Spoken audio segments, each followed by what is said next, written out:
Cherish this life that's destined for you. Live your life with kindness and care. Remember, Allah will always be there, be there.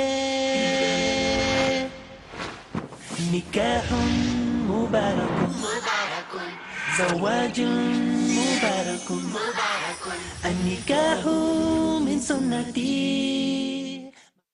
Alhamdulillah. Wassalatu wassalam. Ala Rasulillah wa ala alihi wa sahbihi ajmain. Amma ba'd. A'udhu billahi minash shaitanir rajim. Bismillahir rahmanir rahim. Hunna libasul lakum wa antum libasul lahunna. Rabbi shrah li sadri wa yassir li amri wahlul 'uqdatam min lisani yafqahu qawli. I welcome all of you with the Islamic greetings. Assalamu alaikum wa rahmatullahi wa barakatuh. May peace, mercy and blessings of Allah subhanahu wa ta'ala be on all of you. Today, we are going to have a special session. The name of this session is Better Half or Bitter Half. And in this session, you're most welcome to ask any questions that are related to marriage, related to choosing a life partner, any question related to how to conduct a nikah, or any questions after marriage or how a married life goes on. In short, questions before you say, I do, or before you say, Kabul hai, or before you say that I accept it, and questions after you say, I do, or after you say, Kabul hai, or after you say, I accept it. So that a person's married life is as per Quran and Sunnah. In short, today's question and answer session would be dealing with how to have a successful marriage, questions on wedlock or padlock. So if the marriage is successful, it's a wedlock. If it's not, it becomes a padlock. So there are special sessions, and that is the reason, mashallah, we have got more sisters than gents, and we have more than 50 sisters and about 10 gents. So as to do justice to both, you'd expect about 5-6 questions from the sisters, and then 1 question from the brothers. So any question related to marriage, nikah, please don't ask general questions on fiqh and masail. Any question related with nikah, before nikah, choosing a life partner, after marriage, questions related to married life can be asked. Don't ask general questions on women's rights or men's rights. That can be dealt in another session. So brothers and sisters are most welcome to ask any questions on better half or bitter half, wedlock or padlock. Yes, Brother Arshi. Assalamu alaikum. Wa alaikum assalam wa rahmatullahi wa barakatuh. What if in a situation where the second wife does not mind you being just to her? Means if she says, no problem, you don't give me any time, no money, everything's okay, I just want you to be the mahram. Okay, so do you have to inform the first wife in that situation? And if you don't, how would be being unjust? That's the question. That is, the second wife says, I don't mind if you give me less time, do not give me money, do not give me time, only be my mahram. The question of mahram will only come if you give time, na? If you don't give time, then how can you be mahram? For you to be mahram. No, according to your choice. According to your choice, fine. So don't say don't give time, don't give time. According to, if you want to give fine. one day, 5 days, 3 months. No problem. 1 rupee, 1 million rupee, no problem. No problem. Fine. So say like that. Don't say no time. Exactly. Fine. That's okay, fine. So if she's not demanding, I don't mind if you give me less time, I don't mind if you give me less money and all. So is it important to inform the first wife? Yes, I feel yet it is important. Because even if you decide to give 1 day out of 7, yet you will be lying. To give 1 day, what will you tell your first wife? Where are you going if she asks you? I'll say I'm going to Kerala. That's it. Not really. To have your second wife in Kerala. No. So then, there'll be chance you'll tell white lie, then black lie. So I feel it is the best. But again, even if the second wife says that I don't want more time from you, I feel it's the duty because the commandment of Allah subhanahu wa ta'ala, you have to do just to both. Because it's clearly mentioned in the Quran, Surah Nisa, chapter 4, verse number 3, that marry woman of choice in 2, 3, the 4th, but you can't do justice, marry only one. So you have to be just. Yes, further the Quran says in Surah Nisa, chapter 4, verse 129, it is difficult to be just between your wives, so don't turn away from them altogether. That means, in economic terms, you can be just. If you give 1 Maruti car, 1 Toyota car to the first wife, give second Toyota car, not 1 Mercedes and 1 Toyota. give both of them equal. Time, if it's a little bit disparity, no problem. As we say in Hindi, 19-20 ka farak. Few percent here and there, no problem. Where it comes to love, if you're attached to one wife more than the other, like the Prophet also, mashallah, he loves Khadija, may Allah be pleased with her, the maximum. And Hazrat Aisha after that, after the Khadija expired, may Allah be pleased with them both. That doesn't mean you neglect the other wife. So based on this, I feel that informing, I feel, is compulsory. Yes, brother. The question is that if supposing you have to marry a second wife, if you intend to. Not I. No, whoever, a brother. No, he said, if you have to marry. I said, inshallah. A brother. Inshallah. So. Everyone is targeting me, huh? No. The thing is that, what if the sister, the sister says, okay, you marry me, and before the marriage, she says, you don't have to be just. For example, if the brother cannot afford to take care of her financially or with time, but the sister agrees that no problems, you don't have to take care of me financially exactly the way you take care of the first wife, etc., etc. Is it okay to do that? Is it allowed? Whether a person is rich or poor is never the criteria to be just. It is more difficult for a rich man to be just than a poor man, actually. A rich man would give a Mercedes to one person and the other may give a Toyota car. Equality is important. So irrespective whether poor or not, money is never the criteria to be just. So irrespective what you're earning, whether you're earning 5,000 rupees or whether you're earning 5 lakh rupees, 500,000 rupees or 5 million rupees. Justice means equality. Justice doesn't mean that the amount should be such. And there is no reason that only rich people can marry more than one wife or poor cannot. Because the amount required for a person to lead a life is subjective. Some people, can lead a very comfortable life even by having 2,000 rupees a month. Some people who earn even 200,000 rupees, they say, hey, I'm so poor, I don't have this, I don't have that. And in our organization, we have people earning few thousand rupees, people earning few lakh rupees, few 100,000 rupees. You may never know the person who's earning 4,000-5,000 rupees is much more satisfied, has a bigger family, than compared to a person who's earning more than 1 lakh rupees also, 100,000 rupees also. Hope that answers the question. No, actually, see, when you had promised, sister, that you will give 4,000 rupees. You had promised about 4,000, correct? Yes. And let's say you only made 4,000. And there was another sister who was willing to marry you. Okay, and you only make 4,000, and she wants to marry you because she wants a mahram, she wants somebody to be with her, but money is not an issue. So you cannot give her any money. Can you still marry her, and is it justifiable if it's in the contract before marriage? Brother is giving information that during one of the marriage preparatory course, I had said that what are the criteria that I had when I spoke to my wife. I said, I told her I'll give you minimum 4,000 rupees. And I said that I'm giving you much more than that, alhamdulillah. So you'd have chances of decreasing, if I decrease. So I'm giving multiple times more than 4,000 rupees, alhamdulillah. So I can just decrease and give you, but taking the situation, whatever the amount is. And suppose you're earning the amount whatever there. So then, for me to inform is important. And say that, can I reduce it by half? Whether she agrees or not is secondary. But if I give a word to someone, is it a contract in Nikah-nama? No. It was just a word I gave. So my duty to follow Allah's commandment is more important than something what I've told. If it's a Nikah-nama contract I've mentioned, it's different. Then I have to keep it. If it's just, okay, fine, I'll give you 4,000 rupees. And now, someone's mother gets sick. And she requires 2,000 rupees every month. What am I going to do? I'm going to tell my mother, let her die. I tell my wife, my mother is sick. My intention was to give 4,000 rupees. My mother is sick, and surely a good Muslim, I would agree. Even if she says, no, I want 4,000 rupees. And if I know that our family can even run 1,000, hypothetically, can run in $1,000, whatever it is, if I promise $4,000, what you have to realize that it is a commitment you have made in, but if it is nikah or something else. So similarly, irrespective of what it is, whether rich or poor, whatever it is, whether the second wife requires your time or not, on a whole, macroscopically, microscopically there may be difference. Macroscopically, it should be equality. That is what Islam says. She deserves that. She may be willing to give it different. She may be willing to give up is different, but that is your duty.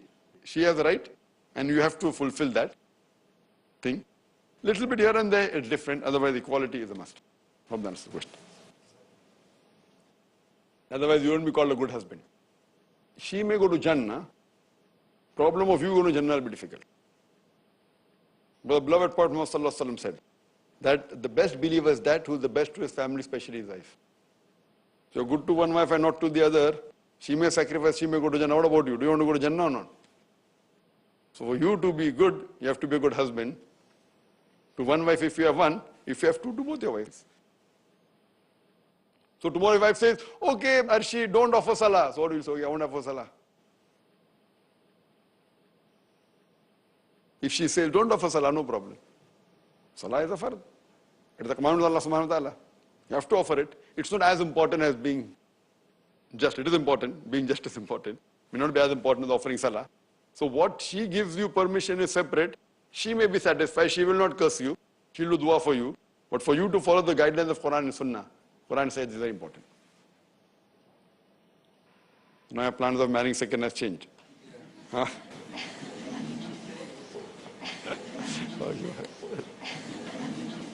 Inshallah, we'll continue after a short break. نكاح مبارك زواج مبارك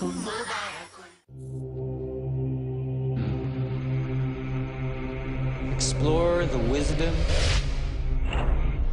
and balance of Islamic law, and the genius of Muslim jurists who distilled the essence of the law into short statements of potent meaning. So join me, Riaz Ansari, for a survey of Islamic legal maxims. Appreciate the accountability of Islamic laws against all manner of corrupt practices in Islamic legal maxims with Riaz Ansari every Saturday at 5:30 p.m. and repeat telecast at 11:30 a.m. Saudi Arabia on Peace TV.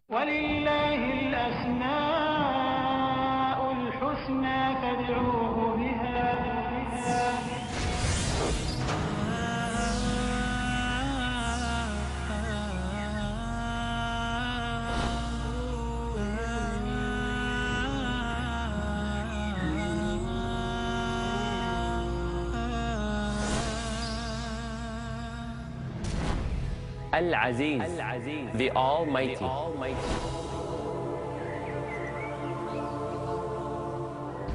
Al-Wadud, the All-Loving.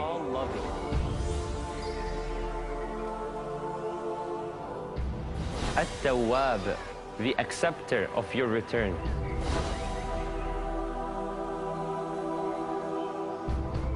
Al-Razzaq, the Provider.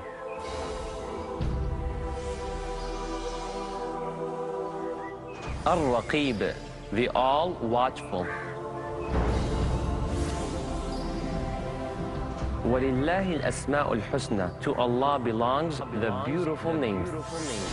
فَادْعُوهُ بِهَا. So call Him upon them. To understand more of Allah's beautiful names, join me, your brother Majid Mahmood, on my new series about understanding Allah's beautiful names on Peace TV. الله لا إله إلا هو له الأسماء الحسنى. Don't miss the chance to comprehend the seamless explanation of Allah's beautiful names in Understanding Allah's Beautiful Names. Next on Peace TV. نكاح مبارك زواج مبارك. Assalamu alaikum. Welcome back to the program, Better Half or Better Half. And we'll continue with the question answer session on marriage. Yes, sister, most welcome. Assalamu alaikum. Wa alaikum assalam. I'm asking from the perspective of a teenager. Today it's very common to have people so-called falling in love. And I would like to know that how do I convince my Muslim friends who have so-called fallen in love to go about and how to refrain from falling into the vices of staring and stuff like that. And the second question is that if the girl or guy is virtuous, then how should I ask them to go about?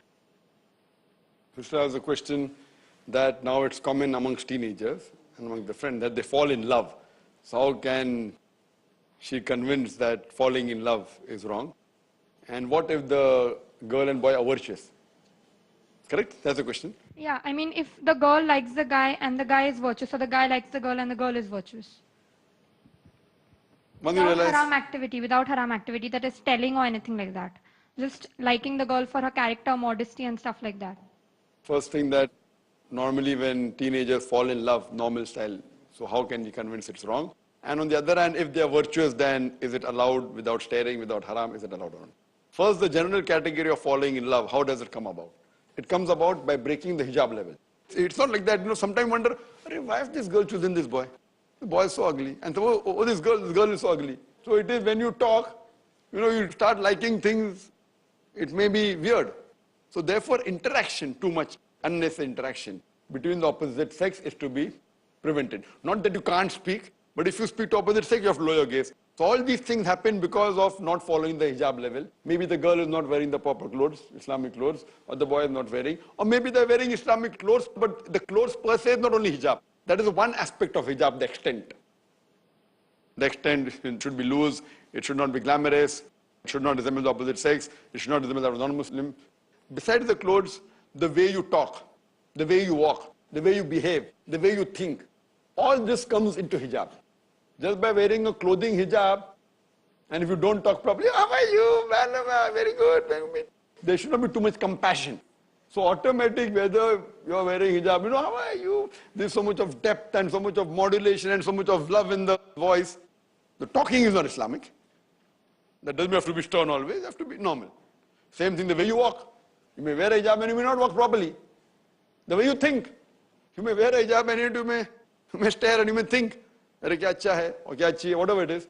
There's bird watching going on in schools and colleges. So talking, walking, thinking, heart, niyat, everything put together. So when the hijab is broken in any of these aspects, there are high chances that infatuation will come. And that's how Allah subhanahu wa ta'ala, our creator, Almighty God has made us. If you keep on talking opposite sex and nothing happens to you, then you require a psychiatrist. If you keep on talking often to an opposite sex and say, I talk but nothing happens to me, then you require a psychiatrist. Something has to happen. There's something wrong with you.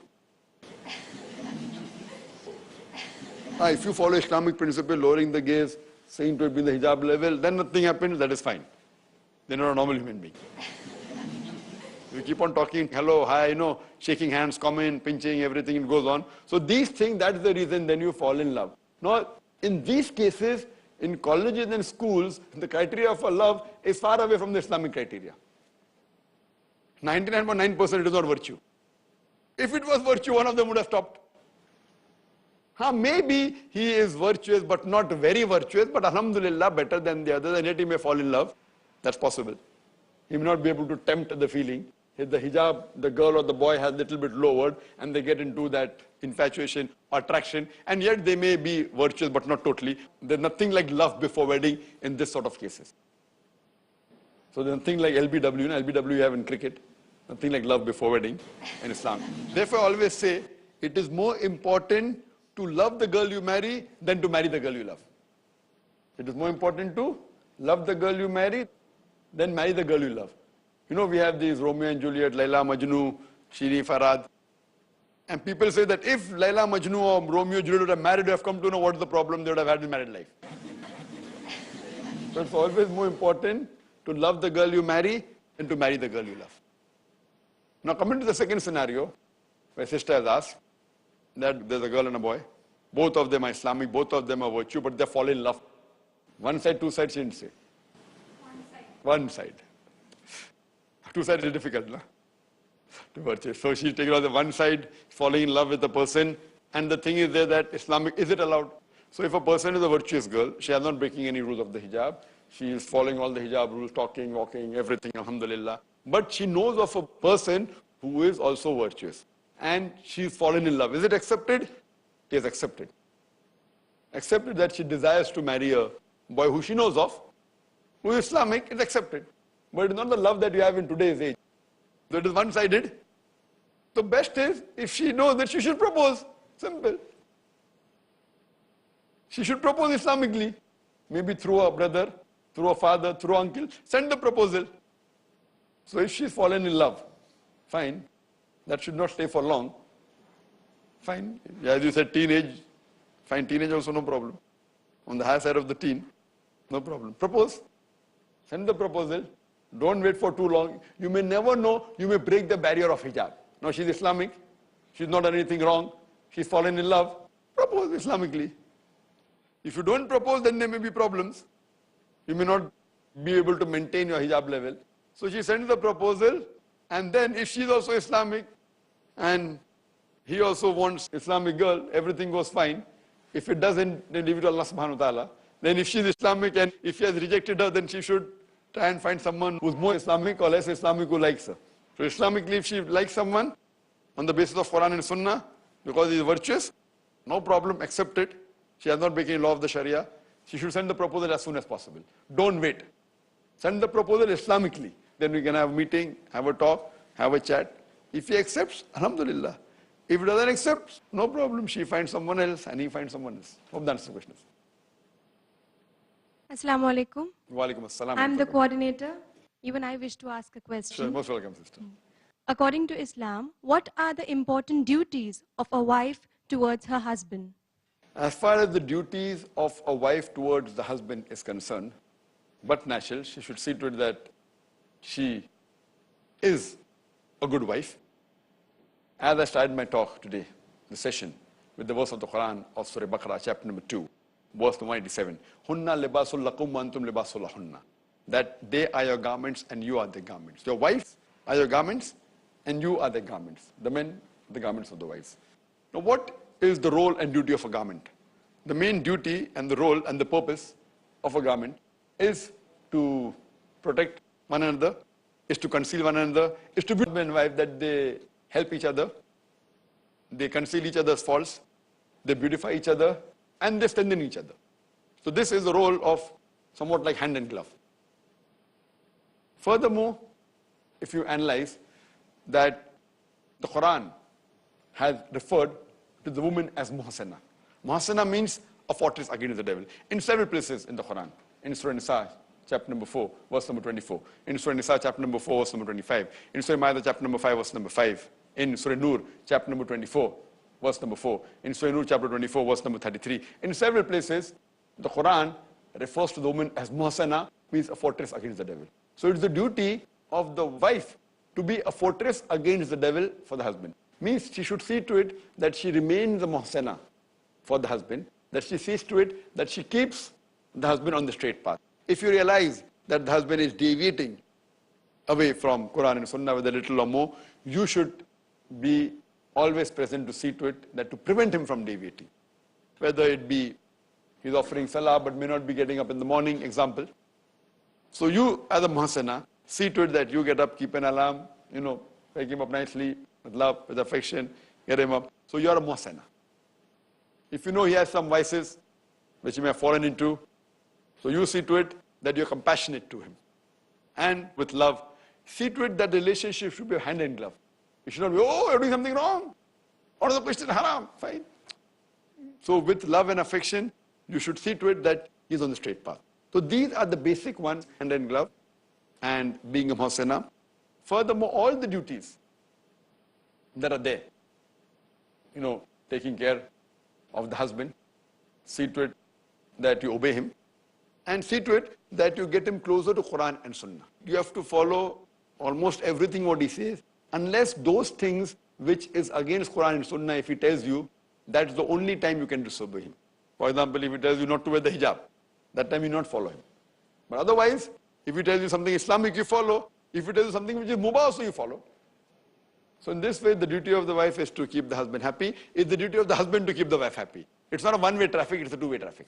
As it's the duty of the wife to see to it that she satisfies the husband, it is the duty of the husband to satisfy the wife. As I mentioned earlier, that the beloved Prophet ﷺ said that the best amongst the believers, that was the best to his family, especially the wife. So it's a two-way traffic, and nikah is a marital contract. Nikah is a marital contract. It's an understanding between both of them. And how well they live, how well they understand each other, it all happens if you're close to the Quran and Sunnah. But see to it that not that you are only outwardly close to Quran and Sunnah. It should be inwardly. If a wife gives respect to the husband, the husband automatically respects the wife. If the wife does not respect the husband will not respect her. Even if the husband is bad, if the wife is good, the extra good she is, the more easier for the husband to come and be good to her. That's what the Quran says in Surah Anfal.